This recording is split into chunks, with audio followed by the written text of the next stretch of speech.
Fergal. No controversial questions. No, this is kind of an open question. The prosthesis, the one developed, the Charney prosthesis, hip prosthesis, was developed by John Charney.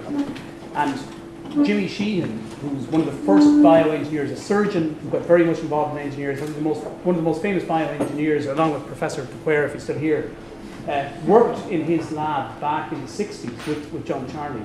And I suppose the question is, Paddy alluded to earlier on, is Charney developed the prosthesis without the aid of computational modelling. And maybe it's a cynical type question. I'm obviously a believer in a bioengineer, but lots of prostheses came since that were designed with the aid of computational modelling. And why is that, or where did the people who followed on afterwards go wrong? Well, no, I don't. Let's not accept the premise that they did go wrong. I mean, what the Charney prosthesis was successful for its time.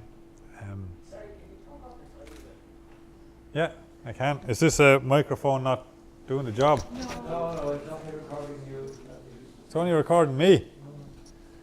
Oh dear. Well, yes, it is a good question to ask why some of the early medical devices are proved so enduringly successful. And the Charney prosthesis, but although we call it the Charney prosthesis, and I've talked about it here, it is a device that's undergone quite an amount of modification actually over the years. One of the big issues with a prosthesis design, this is a hip prosthesis, is actually the radius of the head. You can see that this one has a large head and this one has a small head.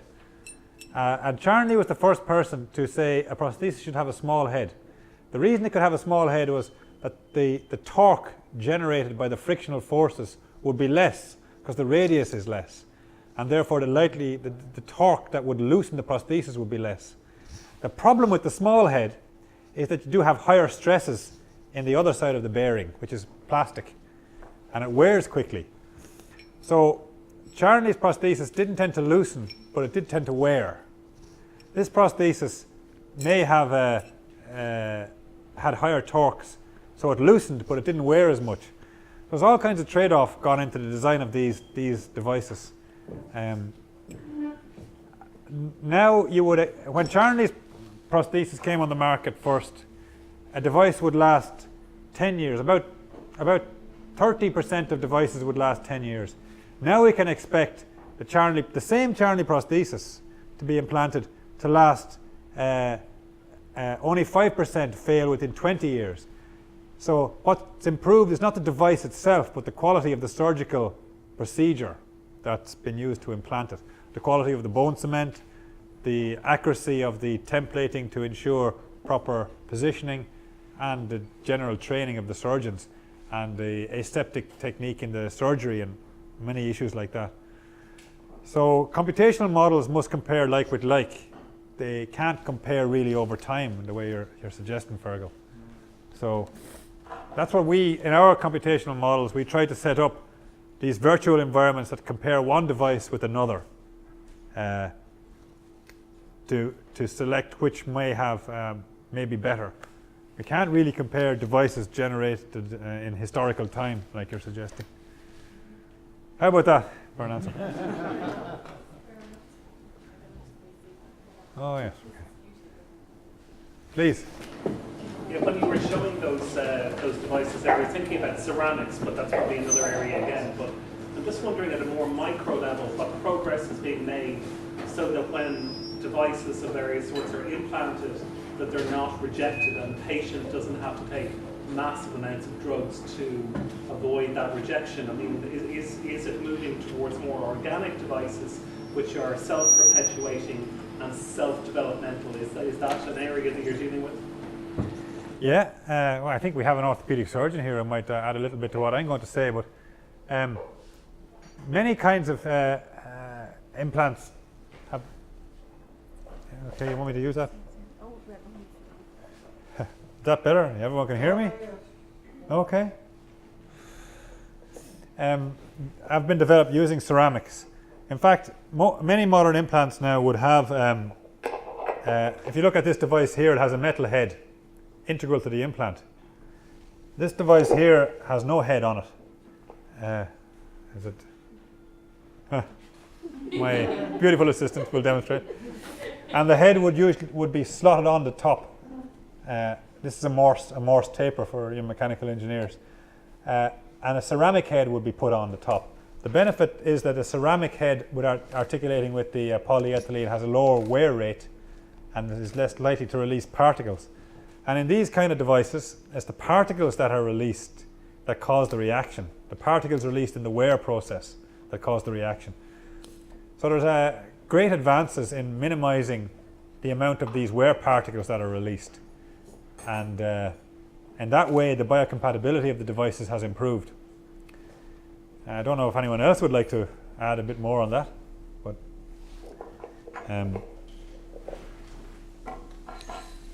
so yeah, biocompatibility is something that's continuously improving. But don't think of just the device itself. Think of the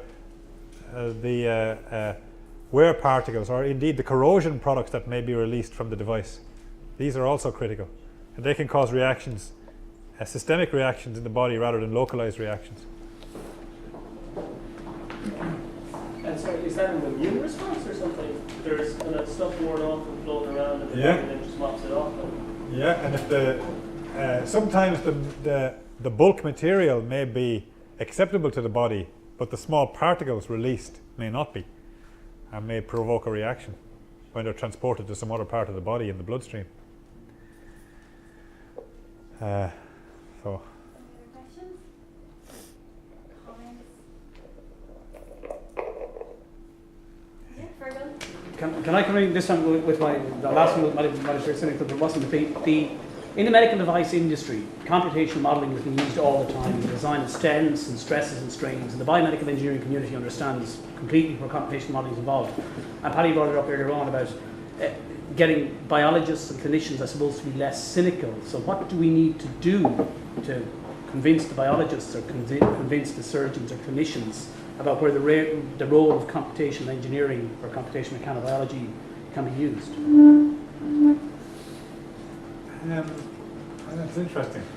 Do we need one Paula big Murphy, maybe success? she has a comment, but maybe Paula, you're a biologist and you work in computation. Yeah, I don't want to defend the response of all biologists, but do you not think that it's changing? Do you not think biologists are changing their attitude to computational modelling? Do you not think that they now see that for certain questions that integrate complex aspects of the biological system, that they need to use computational modelling? Yeah, I think it's as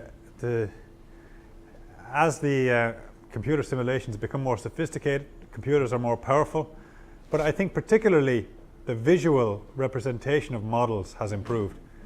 The same equations could be lying behind the models, but the visual representation of what's going on sometimes leads biologists to believe in it. There's a downside to that as well, because the visuals can be good and the actual model itself can be rubbish. And biologists can end up believing the simplest model, or clinicians in particular, I suppose, the simplest model, because they're not asking how that model has been corroborated with experiment. But yes, I think at the whole issue of systems biology has helped to bring forward the importance of computational models in understanding the behavior of biological systems. But you lent me a book once, Paula, you probably don't remember, by Fox Keller, and she's a developmental biologist. No, physicists. Oh, is she a physicist? Yeah. Oh. Okay.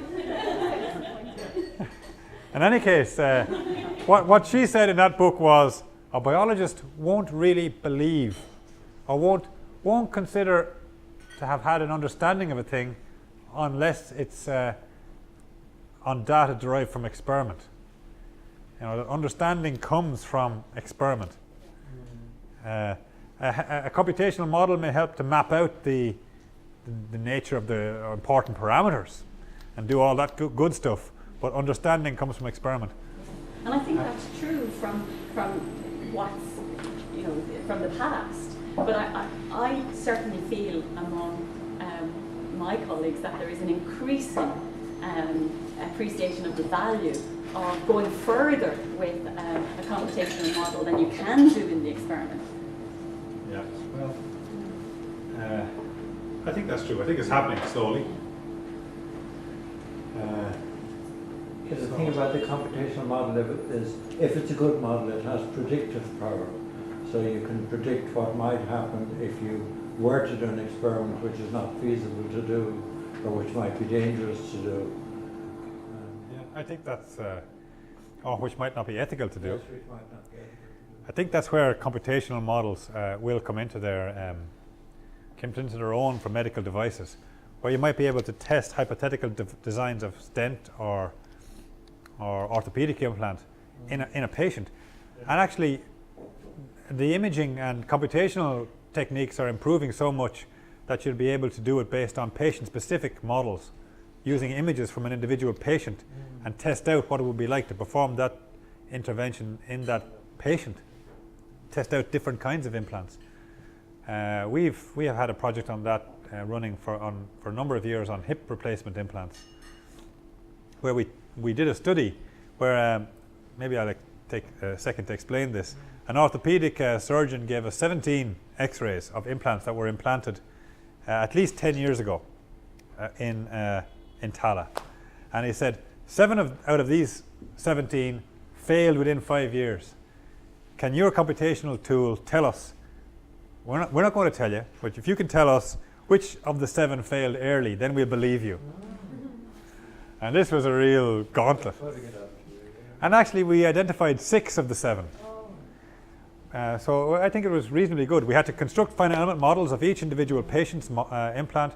We knew the weight of each patient, but we didn't know anything other than that. It would have been helpful to know the activity level of the patient. Some of these patients could have been living in bungalows, others could have been living in houses with stairs. All these things can factor into the likelihood of failure of the implant. So we were very pleased that our simulation tool could identify 6 of the 7 early failures. So I have a kind of question following on from that. So any of the, are the researchers then following up, say, patients who have had implants that have been developed using the computations, and then following up and getting data on function or on some, I don't know how, like from the scans, and then feeding that back into the model to make it better? Does that happen? yeah, it'd be great. Yeah. That's what we'd love to do. We have initiated a project recently, and a guy here, Stephen, is going to be working on this, looking at patient-specific models of stent implantations, and seeing if we can predict different restenosis patterns in different patients based on how much expanding the stent in that patient's artery will generate unphysiological stressing of the artery. Now, ideally, you could imagine if these computational simulations will be robust enough that the doctor would be able to say, oh, well, maybe this patient should have this stent implanted at this kind of pressure and this length of stent, and test out various options virtually before actually doing the intervention. And I think that many people have this idea that the computational tools exist and the speed of computers is improving, that this will be a feature of medical practice in the future. Yeah, well, if we can persuade the clinicians to believe in computational models. I wonder why are computational models not considered a type of experiment? If experiments on humans aren't feasible and experiments on animals aren't necessarily beneficial, why isn't it computational models must contribute to the evidence? And then on top of that, in terms of convincing clinicians of the value of the evidence produced by computational models, amongst clinicians, evidence-based medicine is certainly increasingly popular and accepted, so perhaps tying the evidence produced by computational models into the evidence-based use for medicine is a way of convincing them of its value. Well, on your first point, I'd be interested to get some views on this. I can remember 10 years ago or so arguing with engineering colleagues when I would talk about a numerical experiment. That we're doing an experiment, we create a finite element model and we experiment with it to test out various ideas. And embedded somewhere in people's minds is that an experiment must be a physical experiment. But of course it doesn't have to be. An experiment can be a computational experiment or to create a virtual environment that and the verb would often be play with. I'm going to play with this computational model to increase my understanding of the system. And this would be kind of dismissed as unscientific in some way. That the only reason to do it, that a computational model has to have an experimental model to validate it before it can be any way useful. And validate is the verb to use that would be used. Therefore, a computational model can't stand on its own in this analysis. It has to have a physical experiment to corroborate it before anyone will be bothered to use it. So if you think that a computational model has to have a physical model to corroborate it, then you can't do what you're suggesting and use a computational model solely as an experiment on its own right. And it's a bit of a philosophical thing. I think we can create virtual environments that the software tools and the computational computer power is there, that we can have a certain degree of certainty that the computational tool is valid without having an experiment always to corroborate it. So can I just come in there? I mean, just in that, I suppose what I'd like to see is maybe a distinguishing between the boundary conditions and the actual numerical model in the virtual world. So the idea would be that you would validate the numerical model, but then you can vary the boundary conditions, your inputs, and the outputs should be correct, because the maths, you validated the maths is behind it. So once you validate the physics of the experiment, then your virtual model or numerical model should be correct. So that would allow us play with them. What if I increase the forces by 10%, or the direction of the impact, or whatever it is, and that allows you kind of evaluate the variation in that. So that's kind of I suppose to distinguish between that. I think validating a numerical model doesn't require validating everything you do. It just means to validate the maths and then vary the boundary conditions as you see fit. I would support that. Yeah, I think that's a practical engineer's approach. Just over there at the back. Oh, okay. It's a comment on engineering background, and recently started to work with an anaesthetist on a project, and I was amazed to hear him say that in his final year of medicine he was told that, or actually I think it was in his first year of medicine, he said that when you finish 50% of what we will have taught you over 5 years will be at some stage proven to be wrong. You never get told that in an engineering course, because there seems more certainty, I guess, and since I've been exposed to it, you see how much complexity there is in the body, and I guess the physical models in finite elements are so much more rudimentary, and I'm not sure that, I'm not that abreast with the latest simulation, but does it take account, there's multi-physics aspects where you can consider different things going on, like thermal and structural, but can you load in all of the actual elements that are taking place in reality, like chemical interaction or what, and thermal, physical, structural? Are they robust enough to take into account all of those different things going on? Well, no, a model is an abstraction of reality, It's a simplification, and your ability to simplify is a measure of your skill at modeling, knowing what you should dump. I remember, I think I was talking to my brother once about a model, and he said, "What color is it?" And I said, "What do you mean, what color is it? It doesn't matter what color it is. It doesn't matter in the model." Oh, okay. So we engineers, we don't think about, and this is a silver-colored implant, But if I developed a finite element model of it, I wouldn't even think to consider whether the color matters. And there are many other things that I could probably not bother modeling either. So a model is a simplification for the purpose of analyzing the system. So there are many things that we don't include in the model. But this is where we of course get into dangerous territory, because we could exclude something that turns out to be very relevant for the very thing, very question we're interested in answering. So we have to be careful. And I think that's why modeling in biology is so fraught with problems, because it's so easy to inadvertently omit something from the model that turns out to be crucial in the behavior of the system. And that's where the skepticism comes in. And that's why even we will use animal experiments to test medical devices, and indeed the regulations will require it. The regulatory authorities rather will require it, when I think oftentimes there is no hope that the animal experiment will validate the performance of the device. Like if you want to test this hip implant in an animal, you can't do it, because usually they're done in sheep. And what happens then is the implant is redesigned to fit into a sheep's bone. And sure, you have a new implant then. You're not testing this implant at all. And a sheep, a four-legged animal, is completely different than a two-legged animal in how they load the device.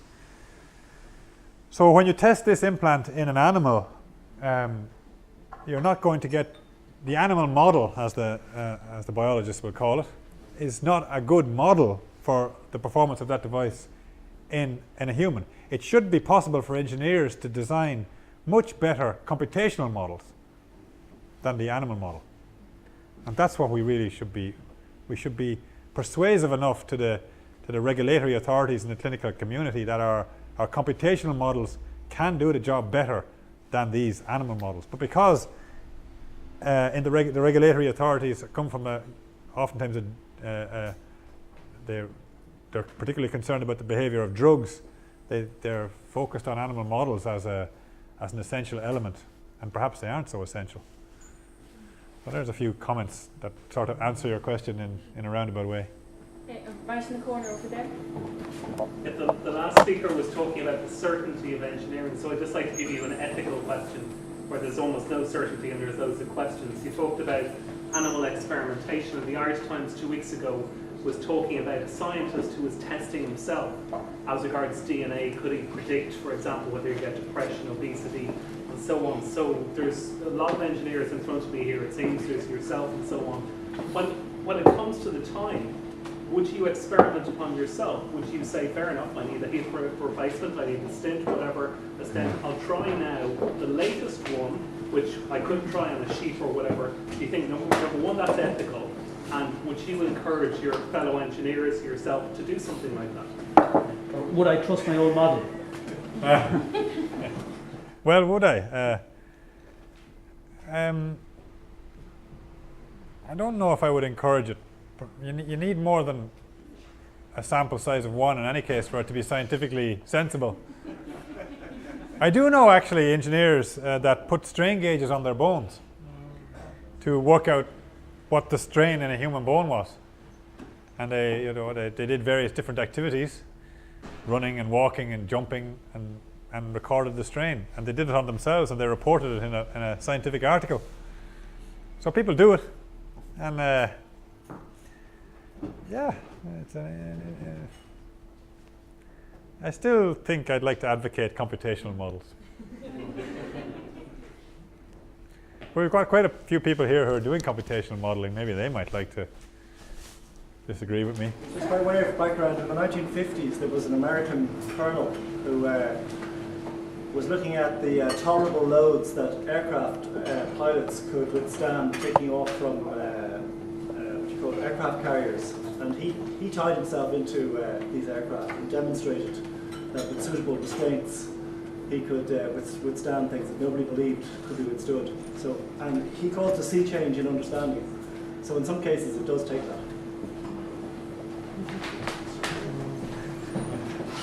Any other questions or comments? I can see everyone at the back. If you are at the back and you want to comment, then just if you move a little bit forward to see you. I have just one more question, just out of curiosity. I'm not familiar with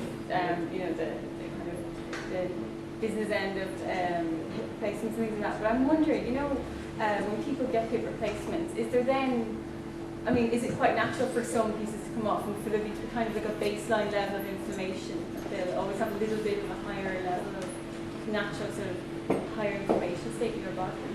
And then would that have consequences, like for instance in the older population who are known to susceptible? Actually, hip implants are quite a stable and well-developed technology. Directly after the surgery, there is an amount of that. This is my understanding now, and I'm not speaking as a clinician. But when the implant settles in, so to speak, there's none of that. There's the small particulate release, but usually it can be dealt with. It's not expected that there's any ongoing issues of that kind. Yeah. So. I think if there's no other comments or questions, I think we can wrap it up there. If everyone's welcome to stay until the bar closes to keep talking about biomechanics and bioengineering, and just remains to thank Paddy for a fascinating talk and for staying on and having this Q&A session as well with us. It was really interesting, and just want to give a round of applause for that.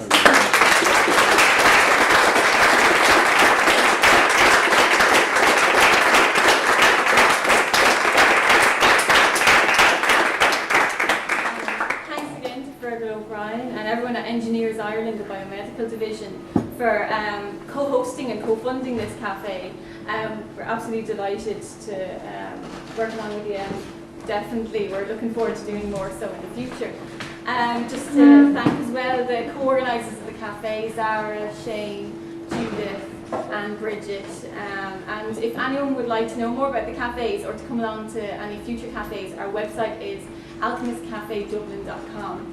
Or if you just put Alchemist Cafe into Google, you'll find us, no problem. So you can sign up as a member of our mail list to get notifications of all our cafes.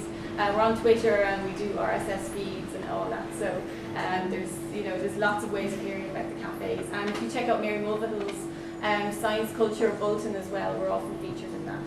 So that's pretty much it. We don't have any other particular cafes lined up over the next coming months, but if anyone has a topic that they'd like to suggest to us, then we're more than happy if you want to suggest us on your way out, and we'll look into getting someone in to have a chat about it.